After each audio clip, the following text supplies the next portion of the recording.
बिस्मिल्लाहिर्रहमानिर्रहीम नहमदुहु व नुसल्ली अला मुहम्मद रसूलुल्लाहि करीम। हम लोग देखेंगे पीरियडिक फंक्शन और क्वाड्रेंट के रिस्पेक्ट में। जैसे कि हम जानते हैं कि साइन, कोसाइन यानी कॉस और सेकेंट और कॉसेंट यानी कॉसेक। तो कॉस ये सभी जो है इनका पीरियड होता है 2 पाई होता है, जबकि टेन और कॉट का पीरियड आपको मालूम ही है कि इसका पीरियड होता है पाई। इसका मतलब ये हुआ कि अगर हम साइन एक्स लिखें तो इसमें पीरियड इसमें ऐड करें 2 पाई तो ये दोनों वैल्यू इक्वल होंगी।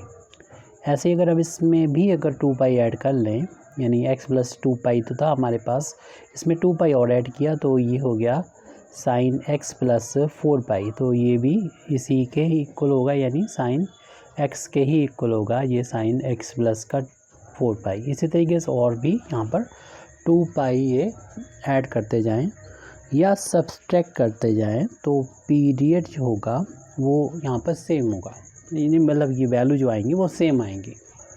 इसके अलावा अगर हम कोई जनरल केस में अगर फंक्शन ले लें बाई एक्स और इसका पीरियड भी अगर बता दिया जाए कि 2 पाई है, तो अगर y की वैल्यू हम माइनस पाई पर फाइंड करें तो ये वैल्यू वही होगी जो कि हम यहाँ पर माइनस पाई में 2 पाई जो कि इसका पीरियड हमने यहाँ लिखा है वही ऐड करें, जो कि सॉल्व करने पर 2 पाई में से 1 पाई माइनस होगा, पाई बचेगा।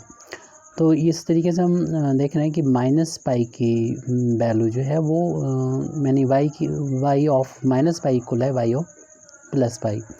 इसको इक्वेशन नंबर 1 डाल दें और इसमें फिर हम दोबारा से पाई को अगर 2 पाई जो इसका पीरियड है y का तो इस पर ऐड करेंगे तो सेम वैल्यू आएगी और ये वैल्यू हो जाएगी 3 पाई के इक्वल, यानी y pi is equal to 3 pi. तो इस तरीके से हम इक्वेशन से 2 डाल दें और इक्वेशन नंबर 1 और 2 दोनों का अगर यूज़ करें तो देख रहे हैं कि ये तो दोनों में कॉमन है, जो इक्वल के इक्वल होता है वो आपस में इक्वल होता है, ऐसा कह सकते हैं। तो y माइनस पाई की वैल्यू इस तरीके से आ गई, यानी क्वेश्चन नंबर 1 और 3 से y ऑफ 3 पाई के इक्वल आ गई। तो इसी तरीके से और भी इसमें 2 पाई ऐड किया जा सकता है और इसकी वैल्यू 2 पाई ऐड करने पर यहाँ पर 3 पाई में ऐड करेंगे 2 पाई तो 5 पाई हो जाएगा। ऐसे ही 7 पाई के भी इक्वल होगी, 2 पाई यानी ऐड करते हैं सारी वैल्यू आपस में इक्वल होंगी। ऐसे ही यहाँ पर माइनस की साइड में भी जा सकते हैं। अब इसके अलावा यानी पीरियडिक फंक्शन हमें थोड़ा सा समझा, अब क्वाड्रेंट के रिस्पेक्ट में भी इसको देख लेते हैं। जैसे अभी हम साइन की बात कर रहे थे कि साइन एक्स और उसका पीरियड होता है 2 पाई होता है और हम लोग जानते हैं कि ये 0 से लेके पाई बाई 2 तक होता है फर्स्ट क्वाड्रेंट और पाई बाई 2 से लेके पाई तक होता है सेकंड क्वाड्रेंट और पाई से लेके 3 पाई बाई 2 तक होता है थर्ड क्वाड्रेंट और 3 पाई बाई 2 से लेके 2 पाई तक होता है हमारा ये फोर्थ क्वाड्रेंट। तो इसमें हमें ख़ास तौर से हमको ये देखना है कि साइन माइनस पाई होता है वो साइन 3 पाई के इक्वल कैसे हो जाएगा। हालांकि ये इसका पीरियड 2 पाई है, अगर इसमें 2 पाई को जैसे कि अभी हम दिखा चुके हैं यहाँ पर कि यहाँ पर ये वैल्यू थी ये वाला, अगर y ऑफ माइनस पाई था इसमें अगर पीरियड 2 पाई इसमें ऐड किया जाए तो ये पाई हो जाएगा और इसमें भी ऐड किया जाए पाई में 2 पाई तो ये 3 पाई हो जाएगा। तो इस तरीके से इक्वेशन नंबर 1 और 2 से हम कह सकते हैं कि ये दोनों आपस में हो गए इक्वल।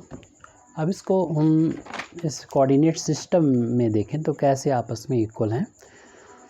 देखिए हम लोग जानते हैं कि माइनस पाई कब होता है, माइनस पाई तब होता है जब हम एंटी क्लॉकवाइज चलते हैं, यानी इस तरीके से चलते हैं और यहाँ तक जब हम एंटी क्लॉकवाइज चलते हैं तो यहाँ पर जब आके रुकते हैं तो ये हो जाता है माइनस का पाई, क्योंकि इतना अगर ऐड करेंगे 90 डिग्री तो ये अगर इस तरफ से चलते हैं तो ये हो जाएगा माइनस का पाई बाई 2 हो जाएगा। ऐसे ही इतना और ऐड कर लेंगे माइनस का पाई बाई टू तो माइनस का पाई बाई टू और माइनस का पाई बाई टू आपको मालूम है कि पाई 2 टाइम्स माइनस का पाई बाई टू यानी पाई के इक्वल आ जाएगा।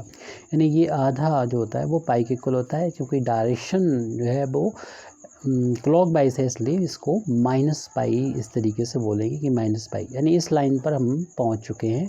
ये जो रोटेटरी लाइन है ये घूम के इस तरीके से आके बिल्कुल अपोजिट हो गई, और अगर हम क्लॉक की जो निडल्स होती हैं वो जिस तरीके से चलती हैं उसके अकॉर्डिंग जो है वो चल रहे हैं, तो ये माइनस पाई एंगल कहलाएगा।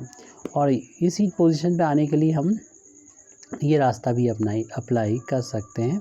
एक तो हम डायरेक्ट ऐसे आधा अगर चक्कर लेते हैं, क्योंकि ये ना पाई बाई टू होता है और ये पाई बाई टू, तो आपको मालूम हो गया कि ये इतना तो हो गया, पाई बाई टू हो गया, पाई बाई टू हो गया, सॉरी पाई बाई टू तो इतना था, और ये पाई बाई टू, ये तो पूरा ये पाई हो गया। जैसा कि अभी हम लोगों ने देखा भी था कि sine minus pi is equal to sine pi, यानी माइनस पाई तो इस तरीके से यानी यहीं पहुँचे, और पाई अगर ऐसे चलते हैं तब भी हम यही इसी जगह पर पहुँचेंगे। तो इस तरीके से sine minus pi sine pi equal है, ये बात तो क्लियर हो गई यहाँ पर।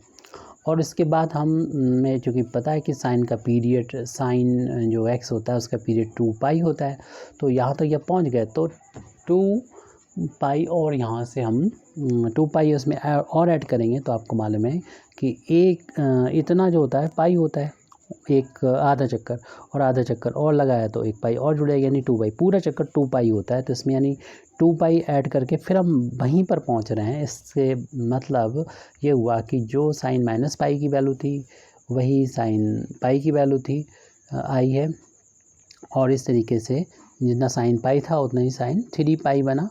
और ये फिर हम कह सकते हैं कि ये दोनों यानी तीनों आपस में इक्वल हैं। ना सिर्फ ये तीनों तो हमने शो किए हैं, आपको मालूम है इस तरीके से इनफाइनाइट होता है, उसको हम जनरल केस में इस तरीके से लिख सकते हैं। साइन जैसे एक्स है यहाँ पर, तो इसका साइन एक्स की जो वैल्यू है उसे, इसका पीरियड अगर पाई है तो इसे 2n पाई करके लिखा जाता है। n की वैल्यू आपको मालूम है बिलोंग करती है इंटीजर को, जो कि ज़ीरो भी होता है, इंटीजर, और 1 भी होता है, 1 2 3 एंड सो ऑन, -1 -2 -3, इस तरह की सारी वैल्यूज़ होती हैं। Thank you very much Indeed for listening me. व आखिर दावाना अल्हम्दुलिल्लाहि रब्बिल आलमीन।